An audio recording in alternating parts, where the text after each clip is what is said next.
Avec plus de 100 000 substances chimiques sur le marché européen et plusieurs centaines de substances chimiques nouvelles commercialisées chaque année, la question des polluants émergents et de leurs effets sur la santé humaine et les écosystèmes est un sujet de préoccupation tant pour les acteurs du monde économique que les scientifiques, les acteurs réglementaires et le grand public.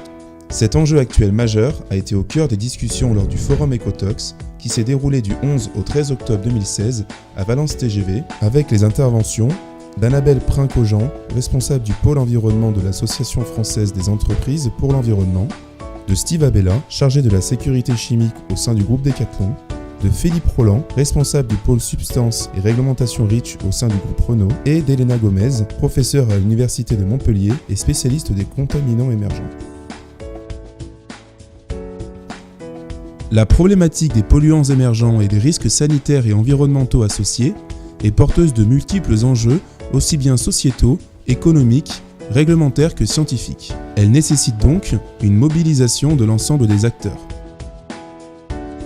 Il faut améliorer la connaissance scientifique sur les effets de seuil et les effets cocktails, repenser et enrichir la recherche en santé et environnement, améliorer la qualité et l'évaluation et la valorisation de l'évaluation du risque, encourager la collaboration entre les entreprises, les gouvernements et les citoyens. La recherche académique est particulièrement active sur le sujet des polluants émergents, comme le démontre Elena Gomez.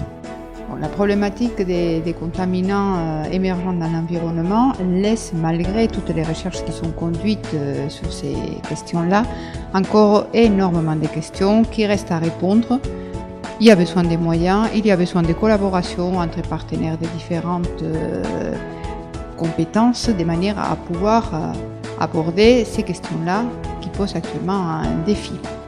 Par ailleurs, on voit que vis-à-vis du monde industriel, il y a des problématiques sur ce que l'on pensait être déjà réglementé. Il y a beaucoup de choses qui passent à travers les mailles du filet de la réglementation et donc des besoins également dans les domaines de la toxicologie et de l'écotoxicologie. Tous les secteurs industriels sont confrontés, aussi bien d'un point de vue réglementaire que dans un contexte d'innovation, à la problématique des polluants émergents. Ils s'organisent pour relever ce défi, comme en témoignent Steve Abella et Philippe Roland. Bonjour, je m'appelle Steve Abella, je travaille chez Decathlon et je suis en charge de la sécurité chimique des produits et des travailleurs. Donc notre job, c'est de faire en sorte qu'il n'y ait pas de substances dangereuses dans les produits. Et aujourd'hui, le but de mon intervention, c'était de montrer qu'il pouvait y avoir en fait un décalage parfois entre le monde industriel, les laboratoires et les autorités.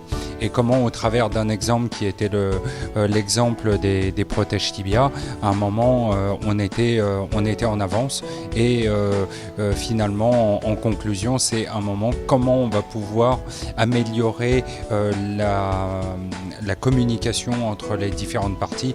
Et en fait c'était vraiment ça l'objectif de la communication, c'était de dire à un moment il faut qu'il y ait plus de transparence et on fait le premier pas vers vous et on vous montre ce qu'on a trouvé.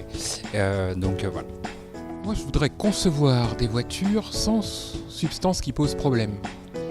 Je sais quelles sont les substances que je dois remplacer, mais là où j'ai un besoin, c'est que les solutions de remplacement ne sont pas toujours connues sur le plan de la toxicité. Et moi, j'ai besoin d'être sûr que quand je vais utiliser une solution de remplacement, elle sera non toxique. Donc j'ai besoin de connaître sa toxicité. Des partenariats entre les industriels et le milieu académique sont donc nécessaires pour développer les outils et les connaissances qui permettront de limiter, voire d'éliminer, les risques sanitaires et environnementaux associés aux polluants émergents. Véritable plateforme d'échange en santé environnementale, le Forum Ecotox est placé sous le haut patronage des ministères en charge de la santé et de la recherche et bénéficie du soutien de la région Auvergne-Rhône-Alpes, du département de la Drôme, de l'écoparc Rovaltin et des plusieurs institutions et entreprises au niveau national. La prochaine édition du Forum Ecotox sera organisée du 9 au 12 octobre 2018. En attendant, vous pouvez suivre l'actualité de la Fondation sur son site web et sur les réseaux sociaux.